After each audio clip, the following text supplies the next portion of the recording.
Mwiriwe neza. Uyu ni umwanya imbaraga z'urukundo, akaba ari inkuru ya Nadi mukamwayiteguriwe kandi mugiye kugezwaho nanjye Uwimana Jean Damascene. Nadi ni umusore w'imyaka 22 muri 2019. Nadi nibwo yagiye kwiga mu karere ka Nyanza.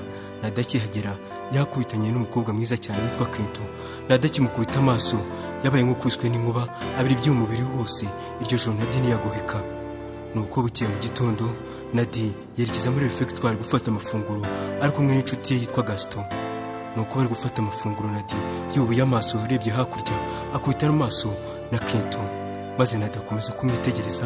Kento nawe abonye ko Nadi ari kumureba nawe aramwitegereza cyane, maze Gaston arabibona abaza Nadi ati "Se Nadi, kutari kurya bimeze bite?"